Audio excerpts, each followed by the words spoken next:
तो उनके टिक के बाद फिर एडमिशन डायरेक्टली मिल जाता है? नहीं, फिर क्या होता ये है? ज़रूरी नहीं है कि अगर उन्होंने कह दिया है ओके। कि हम एडमिशन हो जाएगा, तो इस बात की कोई गारंटी नहीं है कि एडमिशन हो जाएगा। अच्छा। बिक- और अगर आप ही की तरह किसी स्टूडेंट को दिल्ली यूनिवर्सिटी में पीएचडी करना है in English, then what are the steps that they must take? अभी तो फॉर्म वगैरह फिल नहीं करा है। जी। अभी तो मैं अभी काम कर रहा हूँ, हम्म। मतलब जो मेरा टॉपिक है उससे रिलेटेड मैं काम कर रहा हूँ। अभी कहा गया है कि आप जैसे अपने काम करिए, अभी हम साइन कर देंगे, साइन की आप टेंशन समझ मत लीजिए। सिलेक्शन के बाद बिल्कुल नेक्स्ट स्टेप क्या होता है? हाँ, BRS लेटर, ज्वाइनिंग रिपोर्ट, वहाँ के एक जो नोडल ऑफिसर्स होते हैं वहाँ उस ऑफिस में जाके जमा करवाना होता है। ओके। और कितना वक्त मिलता है आपको रिपोर्ट करने में? 1 से 2 दिन। 1 से 2 दिन। जैसे- तो उनके टिक के बाद फिर एडमिशन डायरेक्टली मिल जाता है? नहीं, ये ज़रूरी नहीं है कि अगर उन्होंने कह दिया है ओके। कि हम एडमिशन हो जाएगा, तो इस बात की कोई गारंटी नहीं है कि एडमिशन हो जाएगा। अच्छा। हमारा अगर लिस्ट में नाम आ जाता है, लेकिन अगर हम जाके वहाँ पे रिपोर्ट नहीं करते इमिडिएटली, तो वो हमारी सीट वो किसी और को दे देंगे।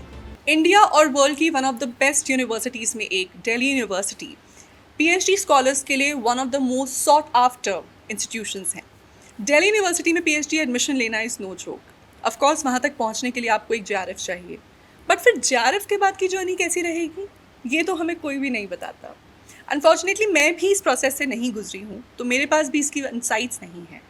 लेकिन आज के इस टॉक शो के जो हमारे गेस्ट हैं, ये ना कि सिर्फ एक जेआरएफ होल्डर हैं, बल्कि अडा 24/7 के एक प्राउड स्टूडेंट भी हैं और करंटली एनरोल्ड हैं दिल्ली यूनिवर्सिटी के एक पीएचडी प्रोग्राम में इंग्लिश के सब्जेक्ट से। सो मैं बहुत ही प्राइड और बहुत ही खुशी के साथ वेलकम करना चाहती हूँ प्रज्वल का। Hi Prajwal. Thank you so much ma'am. So Prajwal, सबसे पहले थैंक यू सो मच, आप दिल्ली से so much. Specially all the way travel करके यहाँ पर आए। Thank you so much. आपने ये जो एग्ज़ाम क्वालिफाई किया है जेआरएफ, ये सबसे पहले तो जेआरएफ तक पहुंचना ही एक बहुत ही डिफ़िकल्ट जर्नी स्टूडेंट्स के लिए होती है, बट हम आज उसके बारे में बात नहीं करेंगे। मैं ये जानना चाहती हूँ कि आपका पीएचडी का जर्नी कैसे रहा, और अगर आप ही की तरह किसी स्टूडेंट को दिल्ली यूनिवर्सिटी में पीएचडी करना है in English, then what are the steps that they must take? So first of all tell me that after getting your JRF आपने कितनी यूनिवर्सिटीज़ में अप्लाई किया था? मैम मैंने JNU, अम्बेडकर यूनिवर्सिटी और DU, ये 3 यूनिवर्सिटीज़, और फिर फाइनली DU में एडमिशन हो गया। ठीक है, वंडरफुल प्रज्वल। तो दिल्ली यूनिवर्सिटी में अप्लाई करने के लिए क्या स्टेप्स होते हैं? मतलब जैसे एक रिसर्च प्रपोजल क्रिएट करना हाँ, होता है। एक रिसर्च तो how do you choose your topic and how did you create your research proposal? Research paper बनाने के लिए मैंने टॉपिक्स देखे और कुछ प्रोफेसर्स का एरिया पहले देखा, उनकी प्रोफाइल्स देखी और उस एरिया से रिलेटेड सर्च किया, और फिर शोधगंगा से थीसिस निकाली और फिर रिसर्च पेपर्स पढ़े। शोधगंगा से जो थीसिस निकाली वो हमें पूरा नहीं पढ़ना है, वो मतलब हमें उसकी समरी पढ़नी है, ठीक है। क्योंकि वो बहुत बड़ा है, तो इस वजह से उसकी समरीज और उसमें जो भी वर्ड्स हैं उसमें, जैसे जो कास्ट के ऊपर जो रिलेटेड जो भी ये चीज़ें हैं उसको हमें बताना होगा, क्योंकि बाहर के स्कॉलर्स ने इंडिया को कास्ट में डिवाइड किया गया, क्योंकि उनको यहाँ रूल करना था। अभी जैसे यहाँ पे एक एंथ्रोपोलॉजिस्ट हैं जिनके ऊपर अभी मैं काम कर रहा हूँ, उनका नाम है हर्बर्ट होप रिस्ले। वो एक एंथ्रोपोलॉजिस्ट थे और उन्होंने इंडिया को, मतलब डायनेमिक्स होता है ह्यूमन बॉडी शेप का, उनको उनके फिजिकल शेप के थ्रू उनको डिवाइड किया गया है। और उनकी एक जो बुक है tribes and caste of Bengal, ethnography, और एक है एंथ्रोपोमेट्रिक। ये जो एथनोग्राफी है ये एक तरह की एक डिक्शनरी है जिसको एथनोग्राफिक ग्लोसरी कहते हैं। इसमें 100 ऑफ कास्ट हैं, उसके भी सब कास्ट हैं। ये जो था ये एक तरह का टूल था ब्रिटिशर्स का डिवाइड एंड रूल का, कि अगर हम इनको कास्ट में डिवाइड करेंगे तो उस सेंसस हुआ था 1891 में। उस सेंसस के बाद इन्होंने कास्ट को डिवाइड करना शुरू कर दिया। Got it, divide and rule करने के लिए उस पे आपने फिर आपका इंटरेस्ट वहाँ बना, आपने उसको फिर कैरी फॉरवर्ड किया। अच्छा, तो दिल्ली यूनिवर्सिटी में अप्लाई करने का प्रोसेस, ये क्या कोई स्टूडेंट जो अभी दिल्ली नहीं जा सकता, क्या वो दूर से भी अप्लाई कर सकता है, या फिर कोई ज़रूरत पड़ती है फिज़िकली वहाँ एक बार जाने की?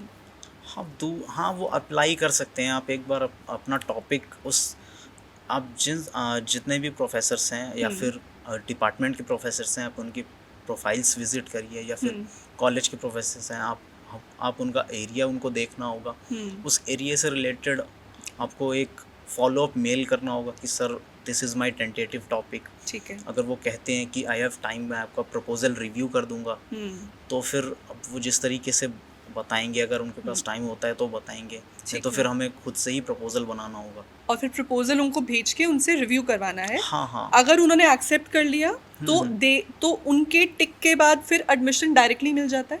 नहीं, फिर क्या होता है? ये ज़रूरी नहीं है कि अगर उन्होंने कह दिया है कि हम एडमिशन हो जाएगा तो इस बात की कोई गारंटी नहीं है कि एडमिशन हो जाएगा। अच्छा। Because there is a lot of factors.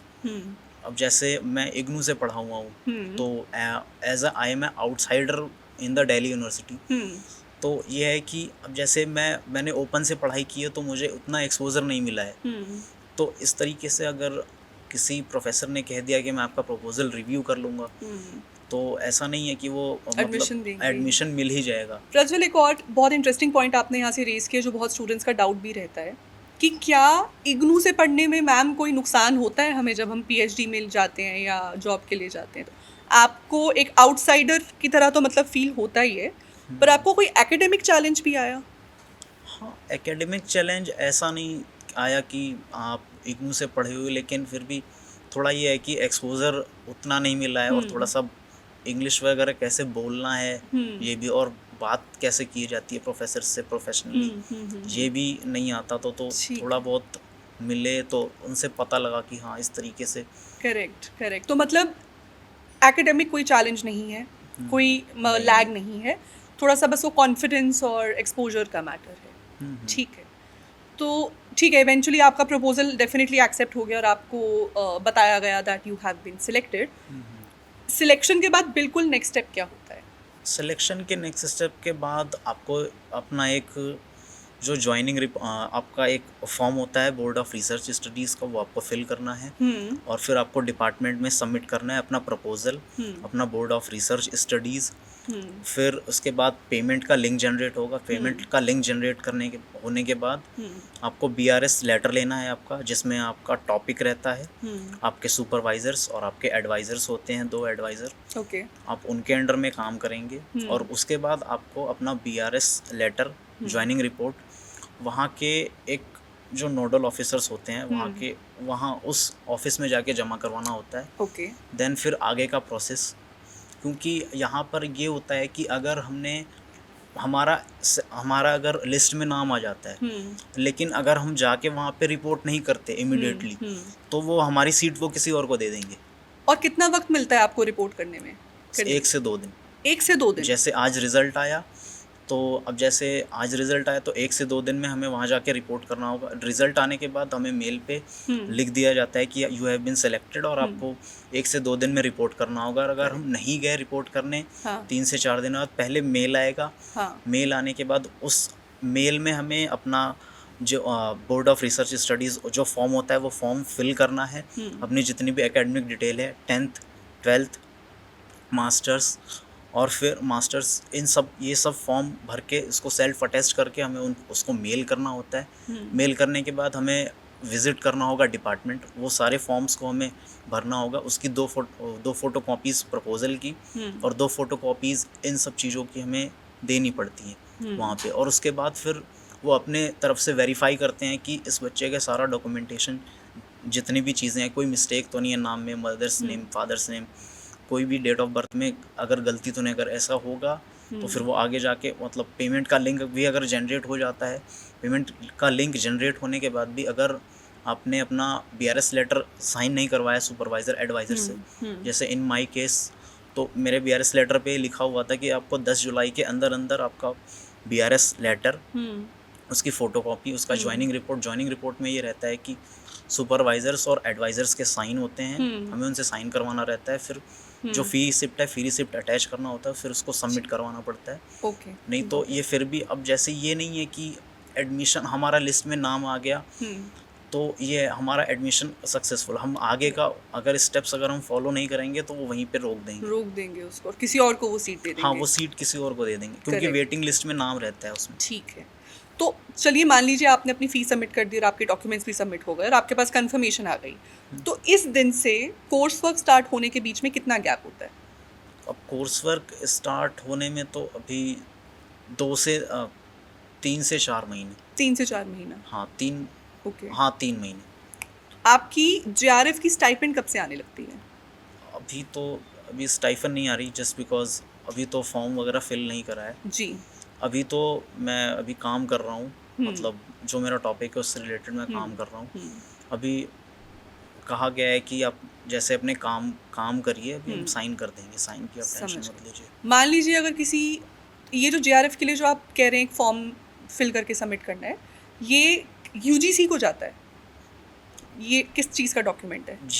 ये जैसे हमें डीयू का एक एडमिन ऑफिस है, वहाँ पे एक स्कॉलरशिप सेल है, उस स्कॉलरशिप सेल में जितना भी हमारा वो जो जैसे 10th का रिज़ल्ट उसकी हाँ। उसकी फ़ोटोकॉपी और फिर उसकी फ़ोटोकॉपी नेट या जेआरएफ का सर्टिफिकेट, उसका रेफरेंस नंबर जो होता है वो सब हमें फिल करना होता है। और इसमें एक यूजीसी का जो जितने भी जिसको भी स्कॉलरशिप चाहिए, यूजीसी का एक फॉर्म होता है, उसमें एनेक्सर 2 एंड 2A उसको बोला जाता है। ओके। तो उसके साथ हमें स्कॉलरशिप का फॉर्म लगाना है, उसके साथ बीआरएस लेटर की फ़ोटोकॉपी और उसके बाद जो ज्वाइनिंग रिपोर्ट है उसकी भी फ़ोटोकॉपी और जो पेमेंट फ़ी रिसिप्ट है उसकी फ़ोटोकॉपी और फिर कास्ट सर्टिफिकेट वगैरह वो जितनी चीज़ें हैं, उसके बाद हमें वो सबमिट करना है एडमिन ऑफिस में। एडमिन ऑफिस में सबमिट करने के बाद केंद्रा स्कॉलरशिप पोर्टल है, ओके। उस पर हमें रजिस्टर्ड करना होगा, फिर हमारा मतलब उस पर अकाउंट बनेगा, फिर हमें एक आईडी दी जाएगी, रेफरेंस कोड वगैरह, फिर उसके बाद वो हमें फिर आधार सीडिंग करवानी पड़ेगी। आधार सीडिंग के बाद फिर हमें अपने सुपरवाइजर्स से साइन करवाना होगा जी। और एचओडी सर के साइन लगेंगे, तब जाके वो फॉर्म वहाँ सबमिट होगा। और ये जो यूजीसी का फॉर्म है उसमें किसी तरह का कोई भी मिस्टेक नहीं होना चाहिए, किसी तरह का कोई भी स्पेलिंग मिस्टेक या किसी तरह का वाइटनर कुछ भी यूज़ नहीं करना है, नहीं तो फिर वो कैंसिल हो जाएगा। तो प्रज्वल ये तो बहुत ही लंबा प्रोसेस है। हाँ। तो गवर्नमेंट फ्री में मतलब नहीं, गवर्नमेंट से स्टाइपेंड लेना इतनी भी कोई आसान बात नहीं है, नहीं, बहुत डिफिकल्ट काम है। नहीं।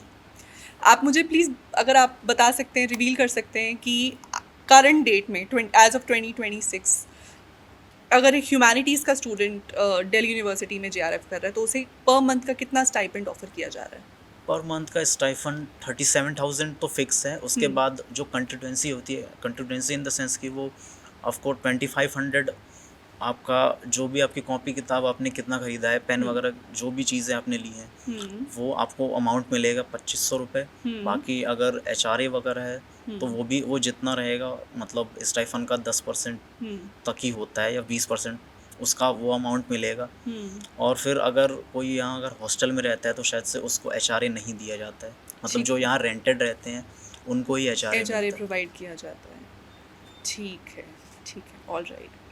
कोर्स वर्क के बारे में बताइए कि कोर्स वर्क 6 मंथ्स का रहता है। हाँ, इसमें आपको रिसर्च सिखाई जाती है। हाँ, रिसर्च सिखाई जाती है। ठीक है।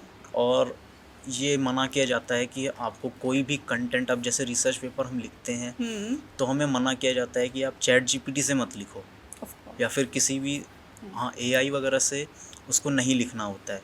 अगर एआई वगैरह से लिखते हैं तो वो एक तरीके से वो मतलब उसके वर्ड्स जो होते हैं वो अगर चेक भी नहीं भी करेगा ना प्लेजरिज्म, या फिर अगर वो चेक नहीं भी करेगा तो वो पढ़ने से पता लग जाता है कि ये एआई से लिखा हुआ है। तो एआई से नहीं लिखना है, हमें अपने वर्ड्स में लिखना है, या फिर अगर उसमें कोई भी वर्ड्स है तो आप उसका सिनोनिम चेंज कर दीजिए, सेंटेंस का स्ट्रक्चर चेंज कर दीजिए, या फिर उसको ईजी लैंग्वेज में लिख दीजिए, लेकिन एआई से बना के नहीं लाना पेपर, क्योंकि जस्ट बिकॉज हमें अगर ऐसा करेंगे तो फिर इंस्ट्रक्शन रहता है कि आपको एआई से लिख के नहीं लाना है।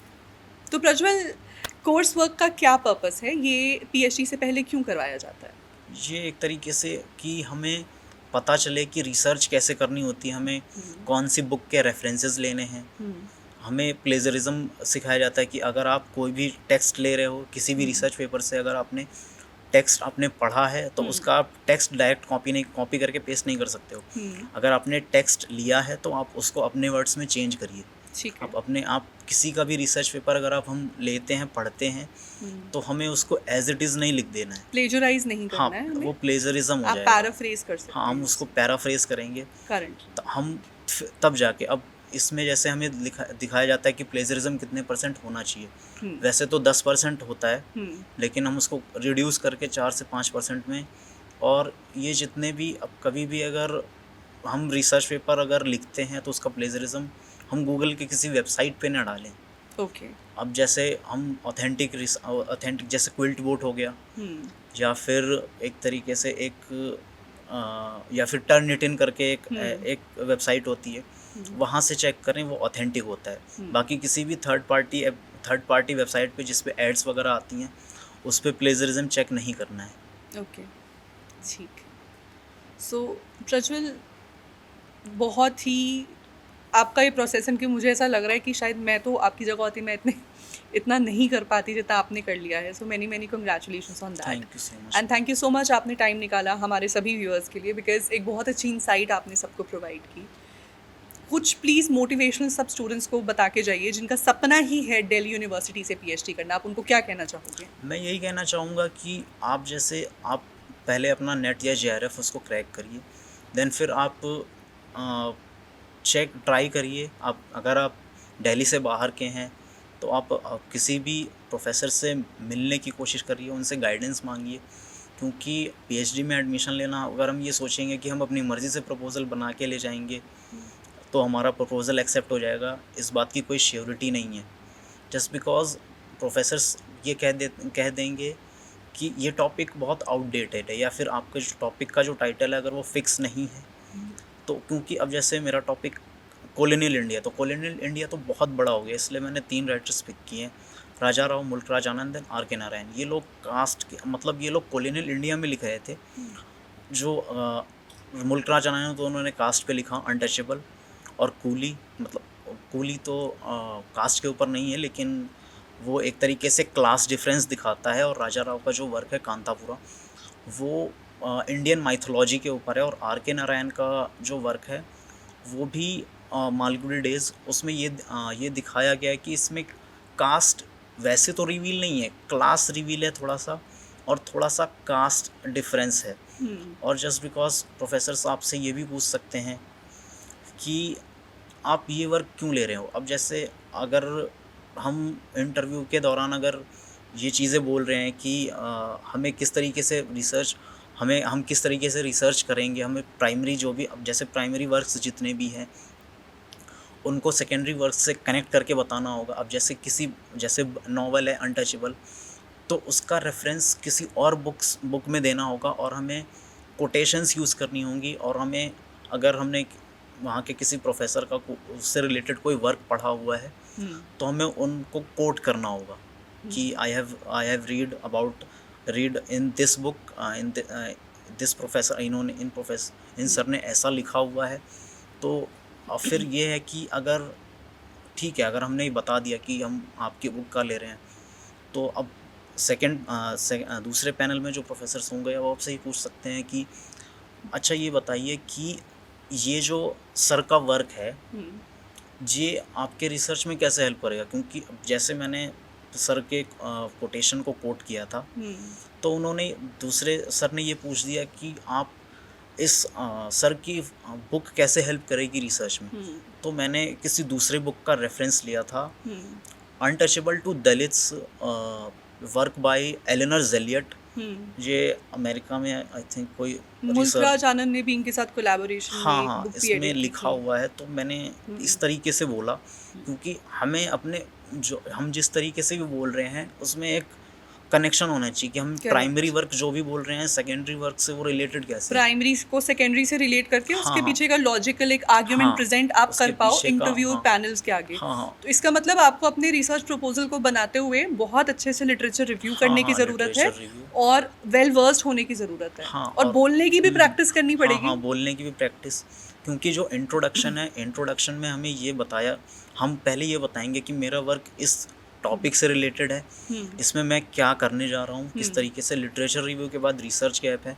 अब जैसे इन माई केस जो मेरा टॉपिक है वो कास्ट इन कॉलोनियल इंडिया, क्योंकि कास्ट तो वहीं इंडिया में कास्ट डिफरेंसेस हमेशा रहेंगी, लेकिन अब मैंने कास्ट कॉलोनियल इंडिया को इसलिए पिक किया क्योंकि वहाँ पे कास्ट जो था वो धीरे धीरे वो डिवाइड होना शुरू हो चुके थे, और वो पॉलिटिकल पर्पस के लिए कास्ट हाँ, यूज हाँ, किया जा रहा था, पॉलिटिकल पर्पस के लिए। करेक्ट, हाँ, डिवाइड एंड रूल, करेक्ट, इस तरीके से। करेक्ट। एंड फिर आपने उसको लिटरेचर से जोड़ा कि हमारे writers who were writing in English, how हाँ, they picked up those socio-political issues and how they represented that in their works. हाँ। That's brilliant, that's wonderful. I'm sure Prajwal आपके आज के इस टॉक से बहुत सारे फ्यूचर एस्पिरेंट्स को, स्टूडेंट्स को हेल्प मिलेगी, एंड आई होप कि अडा 24/7 चैनल और हमारी क्लासेस आपके लिए हेल्पफुल रही। हाँ जी मैम। आपके JRF की जर्नी में हाँ जी। आपने दिसंबर 2024 वाला साइकिल क्योंकि क्वालिफाई किया। जब पेपर कैंसिल हुआ था, देन फिर आप जो 3 बजे वाली क्लासेस लेती थी उसको मैंने देखा, फिर आप जो इवनिंग में आपकी क्लासेस होती थी 7 PM, और फिर आपने जो MH अब्राहम्स की जो सीरीज़ चलाई थी, वो पूरी सीरीज़ मैंने देखी हुई है। तब जाके मुझे लगा कि हाँ, कहीं ना कहीं कुछ ना कुछ तो है कि ये सीरीज़ मतलब आपकी देखनी चाहिए लोगों को, उससे एक इंसाइट्स मिलेगा, क्योंकि उसके एग्जांपल्स आते हैं पेपर में, इसलिए। करेक्ट, बिल्कुल। Thank you so much Prajwal, thank you so much. I hope आपकी दिल्ली तक की जर्नी वापस सेफ रहे। एंड प्रज्वल, आई विश मैं आप सब लोगों के साथ वो मिठाई भी शेयर कर पाती जो प्रज्वल हमारी अडा 24/7 की टीम के लिए लेकर आए थे। Thanks for the sweets as well.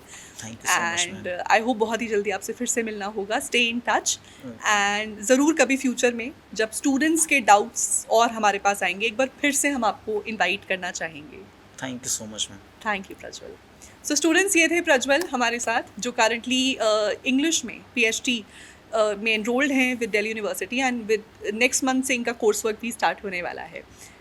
हमारी क्लासेस से इन्होंने अपना JRF क्वालिफाई किया, और करंटली ये इंडिया की प्रीमियर यूनिवर्सिटी से अपनी PhD कर रहे हैं। I am so happy to see the journey that he has taken through his academic course, and I wish the same for all my students. लेकिन स्टूडेंट्स, याद रखिए, इन सब चीज़ों का starting process is qualifying your JRF। अब JRF की तैयारी अगर आप कर रहे हैं फॉर दिसंबर 2026 अटैम्प्ट, या फिर आप अगले साल PhD में एडमिशन लेना चाहते हैं, उसके लिए इट इज़ इम्पेरेटिव दैट आप इस साइकिल के नेट JRF को क्वालिफाई करें। If you looking to start your preparation, then definitely start with our classes. मेरी क्लासेस जो ऑलरेडी स्टार्ट हो चुकी हैं, मेरा ओरिएंटेशन डन है on the 14th July. Class में जुड़ने के लिए आप नीचे दिए गए नंबर पर कॉल करके अपनी सीट रिजर्व कर सकते हैं। I'm really looking forward to it. Thank you. Thank you so much, ma'am, Thank for you. inviting me. Thank you.